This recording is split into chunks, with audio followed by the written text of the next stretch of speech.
I am Ferdinand Marcos, and I am the President of the Republic of the Philippines. I stand today on behalf of 110 million Filipinos. Hello people and hello universe, it's me again. Shoutout sa inyo mga kababayan. Nako, siyempre hello sa mga Marcos loyalists and supporters. Mayroon tayong updates video. Maganda ito mga kababayan, very good news for everybody. Nakikita nyo yan. Talaga naman ito si Pangulong Marcos Jr. Oh. yung mga kalaban niya guys, yung mga bumabati ko sa kanya, bira ng bira, pero ang kanyang sinukli ito, pamimigay ng lupa at mga makinarya sa mga magsasaka dyan sa Negros Occidental. Hindi kayo naloka. Ang sabi dito, basahin natin mga besa. Maiksi lang ito pero panoorin nyo yung video ng full, okay?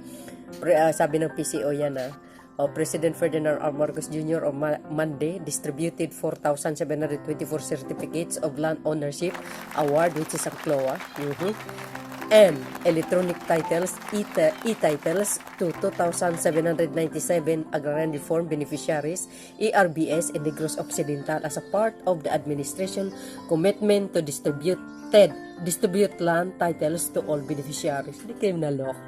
Hindi ba kayo masaya guys, Siyempre, mga DDS shit na nakakatanggap din yan.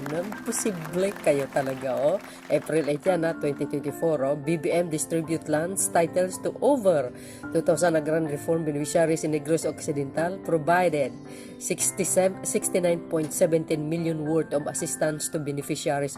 Wow! O, diba? Si PBBM lang ang mayroon ganyan, mga kababayan, Wala po yung mga ganyang mga past administration except yung kanyang ama. Yung pumunta yan mismo at siya ang nagbigay. Wala yan. Siya lang mayroon. Nakikita nyo yan. Ito pa. Ito pa. Ipakita natin yung pinaka-highlights lang. And then, panoorin nyo yung kanyang speech. Ito. Talaga si Lola, sobrang tuwang-tuwa siya kasi nakatanggap siya ng regalo galing sa Marcos administration, 'di ba guys? Umiyak kaya 'yan, Ito pa. 'Di ba? Ang dami 'yan, mga kababayan, lahat 'yan nakatanggap ng titulo ng lupa. Saan kayo makikita ng ganyan? Talagang number one priority ni Pangulong Marcos Jr. ang mga magsasaka. Kasi nga sabi niya, ang mga magsasaka talagang sila po ang nagsusupply ng pang-araw-araw nating sinasaing. Ayan, distribute ng lupa. Saan kayo makakita niyan? Naku, sobrang ngiti ni Tatang, see? Yan nga sinasabi ko. See? Yan na naman tayo mga kababayan. Pag-inggit, pikit, Shout out sa mga anti-Marcos na nakakatanggap ng titulo ng lupa. Di ba mga kababayan? Ano po ang masasabi nyo? Bukod po dyan, sa pagpunta niya sa Negros Occidental, binuksan mga kababayan, yung 230 kb ng backbones, diyan po sa yung sa Panay, Negros, Bacolod at saka Cebu. Nako, inaugurasyon po ng yan yung tawag yung NGCP ng power energy. Nako, at least hindi na po ulit muli yung blackout diyan sa sa Panay. Nako, yan talaga naman si Pangulong Marcos Jr. So yun guys, panoorin nyo mga kababayan yung kanyang speech at ang pag-distribute niya ng lupa. Okay, see you again on my next upload video. Bye and babus. God bless Philippines. Eto na.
President Ferdinand Marcos Jr., esteemed guests, and to everyone present, Mayong Aga.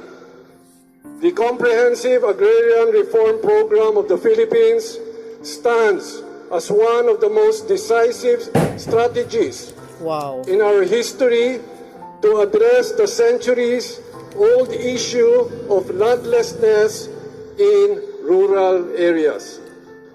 Despite the gains we have achieved after years of implementation, the CARP has yet to fully achieve its goals for equity, food security, and poverty alleviation. And we are thankful to our President Bongbong Marcos Jr. for his resolve to distribute all lands under CARP by the end of his term. Wow. As a predominantly agricultural province, developing agriculture and uplifting the lives of our farmers are among our primary concerns and priorities. It is for this reason that we are truly grateful today. Upod sa amon mga mangunguma, kag beneficiaries diri sa probinsya sang Negros Occidental, ginakalipay gid namon kag amon dungog na maupod ka namon President Bongbong Marcos sininga aga for the distribution of land titles and support services. Wow.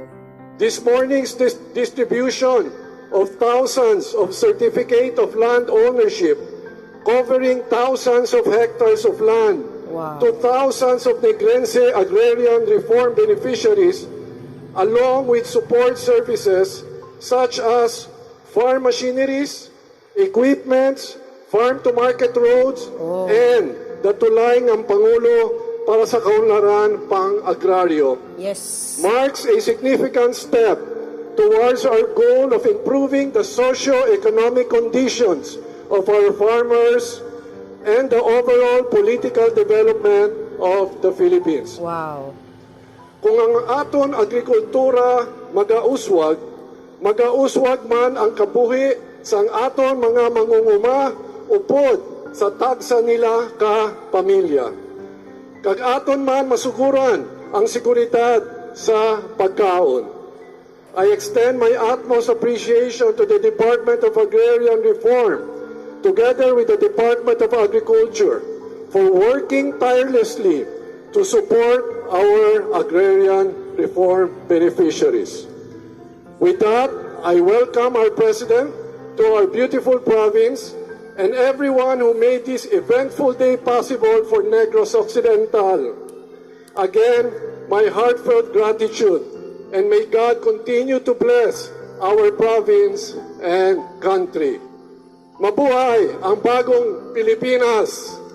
Avance Negrense! His Excellency Ferdinand Bongbong Marcos, Dar family headed by my good friend, Secretary Conrad Estrella, Mapabiro ito si ano. members of the House of Representatives, Pounds. di ito na kamo pag-isa-isahon, mayors, city mayors and municipality mayors, barangay officials, and of course, I have to give this special mention to my good friend also, Undersecretary Jesry Palmares, sir. And the host city, which is the wala diri ang mayor, and of course, RC Vice Monet.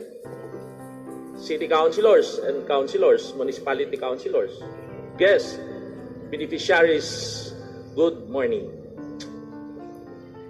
Mr. President, allow me to speak in our own dialect.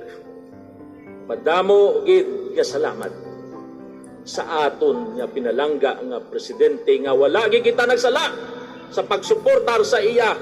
To be exact, 1 year and 10 months kag nadumduman ko April 23 nagrally kita suportar kay BBM diri sa Negros Occidental. Subong ari nagabatsyag sa mga benepisyaryo, sa mga farmers ari na ang ginahulat ninyo. Nga Yes. hindi na mother title or collective title, it's individual certificate title sa aton nga mga CARP beneficiaries. Wow. Palakpakan nato Yes. ng pinalangga nga presidente. That's the president forever. Nagakalipay kag hindi ko kabalo kung ano ginabatsyag ko subong.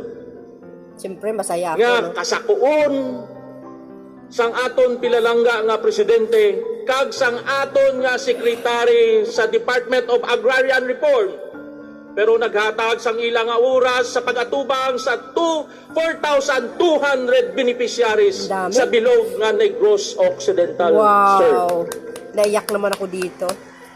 Ang amon lang nga mapasalamat kay aside from CLOA nga i-receive nila subong, may ara nga ihatag ang aton nga gobyerno headed sa aton pinalangga nga presidente, ara da ang mga traktora, farm implements, support ina sa inyo nga mga agrikultura, sa inyo nga mga kadutaan para sa paghatag sang maayo nga produkto, which is amo gina ang gusto sang aton pinalangga nga presidente, nga magasaka, mag-increase ang production, magmaayo ang income sa mga pumuluyo, labi na gid sa inyo diri sa Negros, diri sa aton sa Negros Occidental. Yes, wow. Ako nagapasalamat gid kag nagakalipay nga kita wala gid ginakalimtan Yes. sang aton nga pinalangga nga presidente. Yay.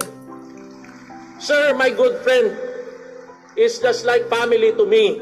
In my family, salamat. Hindi na ako magpalawig kay dako na ang oras, kapoy pang presidente, siya na'y maghahambal kung ano pagid ang maayo balita sa aton diri sa Negros Occidental. Pero boss, may ihutik ako.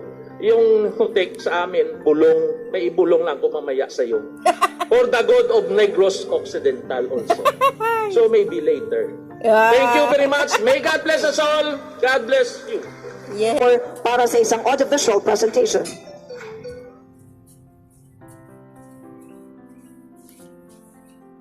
Yan, congratulations.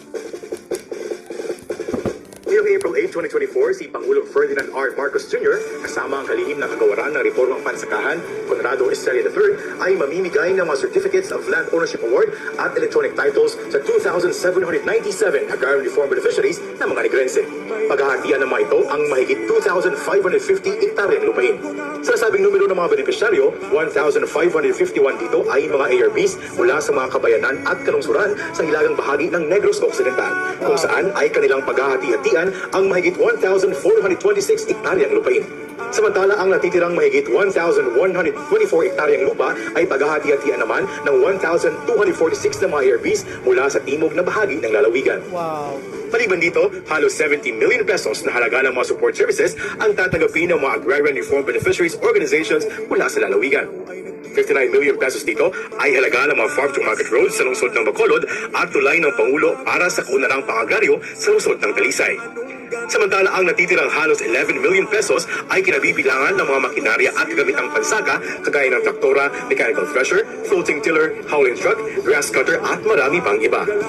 Totoo nga nasisikat ang bagong umaga kay Pangulong Ferdinand Bongbong Marcos Jr. Mabuhay po kayo. Mabuhay ang mabagong bayani, ang ating mga agrarian reform beneficiaries. Kasama po ninyo, sama-sama tayong mabago muli.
presidente ng Barangay Magsaysay, Cadiz, Quezon.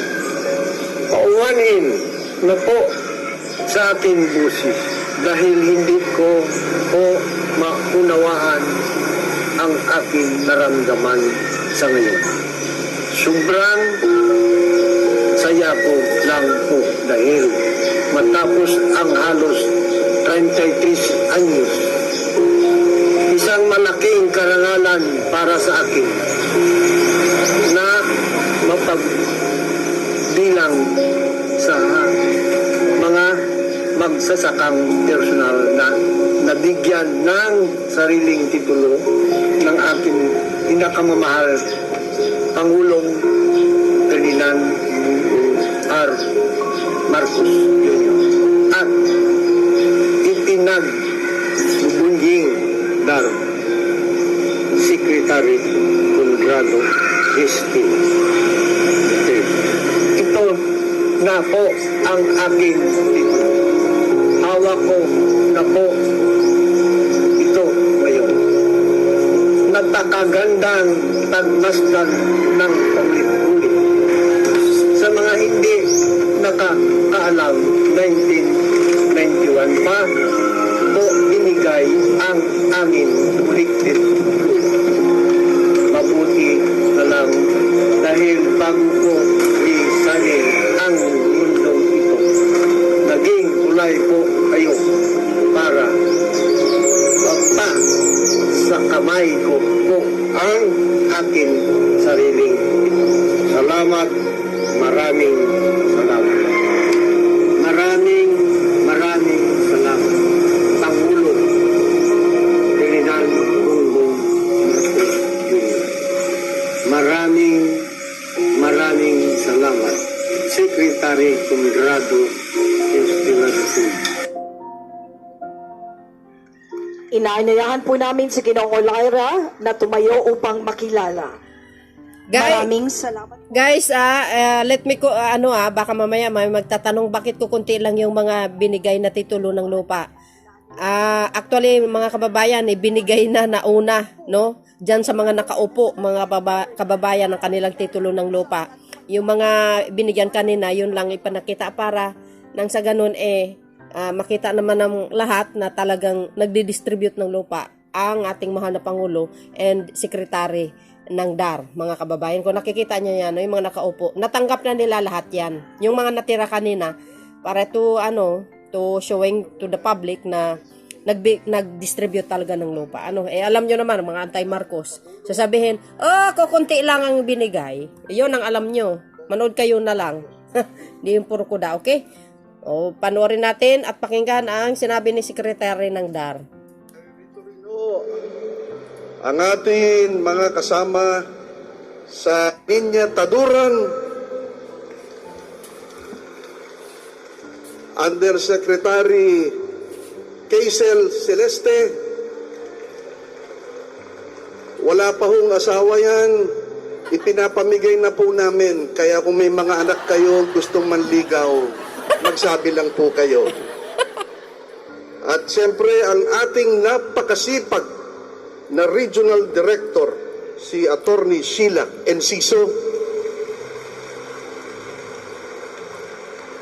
at lahat-lahat po ng membro ng pamilya ng Department of Agrarian Reform. Andito po sila. Ganon din po ang mga tiga Land Bank of the Philippines. Palakpakan natin sila. Yung mga kasamahan po natin, yung mga Register of Deeds, nakapartner natin sila sa pag-imprenta ng mga titulo, palakpakan din natin sila. Naririto rin ho ang kalihim ng Department of Energy, si Secretary Popo Lutilla. Dito po siya. Ladies and gentlemen, at lahat po kayong mga nagpapakain sa mga Pilipino, ang nagpapagod, naghihirap, nagbibilad upang mapakain ang ating mga kababayan ang lahat ng agrarian reform beneficiaries.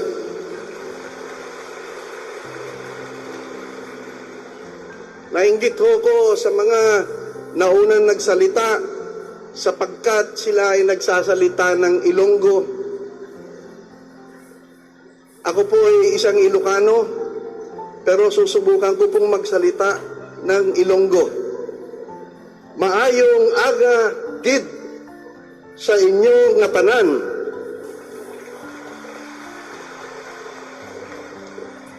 Nalipay gid ako nga nakabisita diri sa inyo sa Bago City kag Negros Occidental. Handom ko gid kung tani nga makatilaw sang manamit nga diwal.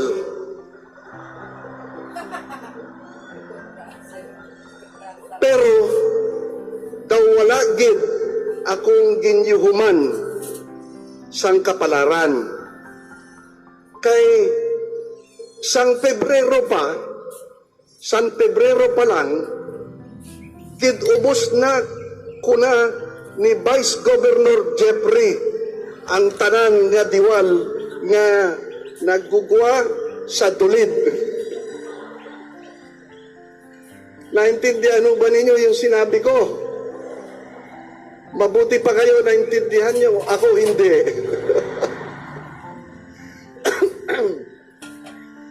Nasisihan po kami na makita kayo pagkatapos ng mahabang panahon. Eto na ho ang ating hinintay.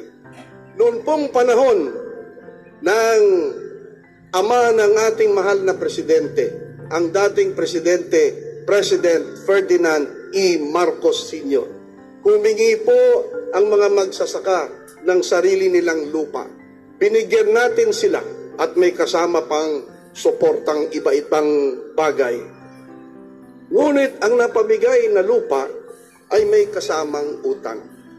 Nagdaan ang maraming administrasyon, pati na ang mga magsasaka na nagtatanim ng niyog.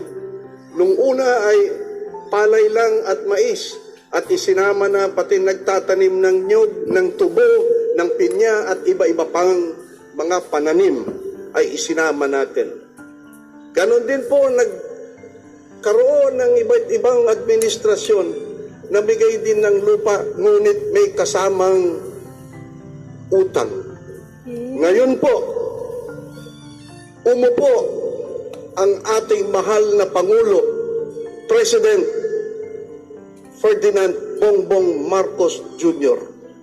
Ang gusto po niya, ang lupa na ibibigay sa inyo pagkatapos ng mahabang panahon, ang titulo makukuha ninyo. Ang gusto po ng ating Pangulo, ang lupa na ibibigay sa inyo, wala pong kasamang utang, libre, wala na po kayong babayaran. Wow. Ganyan po kamahal ng ating presidente ang mga agrarian reform beneficiaries. Hindi lang ho yan. Ang kasama po dyan, gusto niyang mamigay pa ng mga traktor, mga farm machineries and equipment, mga farm-to-market roads, mga fertilizer, at lahat ng klaseng suporta. Gusto niyang umunlad kasi ang buhay ng mga agrarian reform beneficiaries. Yes! Wow na wow. O, ano na? Mga inggit. Mga binibini at Ginoo, ang Pangulo ng Republika ng Pilipinas, Pangulo Ferdinand R. Marcos Jr.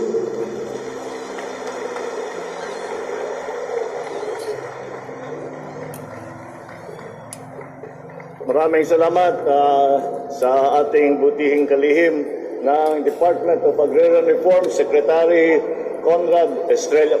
Magsiupo po kayo. Alam niyo, nakailang balik kami na rito sa Region 6. Matagal na niyang pinapractice yung Bisaya niya. Matigas lang talaga ang dila. Hanggang ngayon hindi pa na makuha-kuha. Magpa-tutor ka sa asawa ko. Dahil tiga-bago yun eh. Ang asawa ko si Lisa, ang father niya Ledesma. Siya Araneta. Tiga dito sila sa Bago. Kaya pwede kang turuan na mag-ilong ng tama. Ang ating gobernador ng probinsya ng Negros Occidental, Eugenio Jose Lacson, ang vice-gobernador ng probinsya ng Negros Occidental, Jeffrey Ferrer, ang vice mayor ng lungsod ng Bago, Ramon Torres, ang mga benepisyaryo ng reformang pansakahan, ang pinaka-importante na bisita natin dito ngayon, ang beneficiaries ng agrarian reform. Andito rin po ang ating mga deputado, ating mga congressman na para mag-witness sa ating pagbigay ng mga titulo. Kasama ko rin po ay ang mayor ng Bacolod, Mayor Albi Benitez, at saka si Secretary Popo Lutilla ng Department of Energy, dahil po nagbukas po kami ng malaking transmission system na magmumula sa Barotac Nuevo hanggang mag-submarine cable, tatawid ng Negros, hanggang mag-submarine cable ulit, hanggang tatawid hanggang Cebu. Kaya magiging mas magandang sitwasyon ninyo.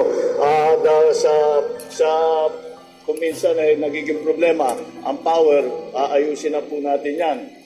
Kasama rin po dyan, kaya kasama po natin, sinama ko na para makita namin na talagang yung ating ibinibigay ng mga titulo ay marami ang nagiging benepisaryo. At ang bilang yata ng benepisyaryo ngayong araw na ito ay 4,200. Dami? Mahigit kumulang 4,200 ang beneficiaries ngayon. Kaya nakakatuwa. Ito po ang katotohanan. Sa lahat ng naging katungkulan ko bilang Pangulo, ito ang aking paborito. Na matapos na ang pagbigay ng mga titulo, ang parcelization ng mga consolidated CLOA sa ating mga magsasaka. At matagal masyado ang 33 taon, 6 na administrasyon ang nakaraan bago natin naibigay. Kaya kagaya ng aking nasabi, ito ang pinaka-paborito kong katungkulan na makapagbigay sa inyo ng sa wakas na maibigay sa inyo ang inyong titulo para makapagsaka kayo na mabuti. Ang ating pagtitipon dito sa Bago City ay patunay na ang inyong pamahalaan sa pangunguna ng Department of Agrarian Reform ay hindi tumitigil sa pagtupad ng aming pangako na mamamahagi ng mga lupang sakahan sa ating mga benepisyaryo. Ang halos 5,000 titulo ng lupa na ibibigay natin ngayon ay bahagi ng higit sa 11,000 titulo na ipapamigay ngayong taon sa ating mga magsasaka sa Negros Occidental. Hindi lamang po sa Negros Occidental at sa buong Pilipinas po. Ang susunod yata namin na pupuntahan ay sa Mindanao. Marami po kaming ibibigay din na mga titulo para sa ating mga DAR beneficiaries. At pinapangako po sa atin ni Secretary Estrella, kanya baka maabot natin ang 100,000 na mabigyan ng titulo sa taong ito. Sana all. Kaya naman, inaatasan ko ang DAR na palakasin pa ang pakikipag-ugnayan sa mga ahensya ng gobyerno upang suriing mabuti at madaliin ang pagtukoy sa mga benepisyaryo upang mapakinabangan na kaagad ang mga lupang saka nito. Bukod sa lupa ay mamamahagi rin tayo ng ibang tulong para sa pagtatanim at sa pagpapayaman ng mga sakahan. Ilan lamang rito sa halos 70 milyong piso para sa support services tulad ng mga abono, farm machineries and equipment at mga farm-to-market road. Dahil po, ang agrarian reform ay hindi lamang sa magbibigay ng titulo at iiwanan na kayo. Kasama po sa batas ng agrarian reform ay susuportahan kayo ng Department of Agrarian Reform sa pamamagitan ng ganun nga, ng abono, ng farm equipment at lahat ng farm to market road, yan po ay patuloy ng suporta ng DAR kahit na naibigay na ang inyong titulo. Nagpatayo din tayo ng tulay sa ilalim ng programang Tulay ng Pangulo para sa kaunang pang-agraryo sa ating pagtataguyod ng bagong Pilipinas. Layunin natin ang sabay-sabay na pag-unlad kung saan walang sino man ang maiiwan sa pag-aasenso. Tama. Itong programang pang-agrikultura ng pamahalaan natin ay nagpapakita lamang na seryosong pagkilos ng administrasyon upang matulungan kayo na magkaroon ng higit na kakayahan, kasanayan at mga pagkakataon sa pag-unlad. Kung inyo pong matatandaan, nilagdaan ko po ang batas noong Hulyo ng ang nakaraang taon, ang New Agrarian Emancipation Act. Ang batas na ito ay nagtakda na mabura na ang lahat ng pang-utang ng mga magsasaka dahil sa gawad na lupa sa kanilang pamahalaan. Sa mga tumanggap ng mga e-title nang galing sa collective CLOA at sa mga tumanggap ng CLOA sa mga lupang narehistro bago mag-24 ng Hulyo noong nakarang taon, malagod kong ipinapaalam na wala na po kayong babayaran na amortization. Burado na po ang inyong utang Mayroon sa kayo land bank. niyan? Mga poon nyo, wala. Sa ating mga agrarian reform beneficiaries, may tuturing po kayong mga buhay na bayani ng ating panahon. Kayo ang sandigan namin upang masiguro na sapat ang pagkain sa hapag ng bawat pamilyang Pilipino. Sa ating pagkakaisa, tiyak ako na mapapayabong natin na hindi lamang ang agrikultura ang dito sa inyong lugar, kung hindi pati na sa buong ekonomiya ng Pilipinas. Yehey. Makakaasa kayo, nakabalikot ninyo ko at ang buong pamahalaan sa lahat ng inyong pagsisikap. Naway samahan ninyo ako sa pagsasakatuparan ng isang bagong Pilipinas, isang bansang walang nagugutom at ang lahat ay kumikilos para sa kapakanan ng lahat. Madamo gid nga salamat.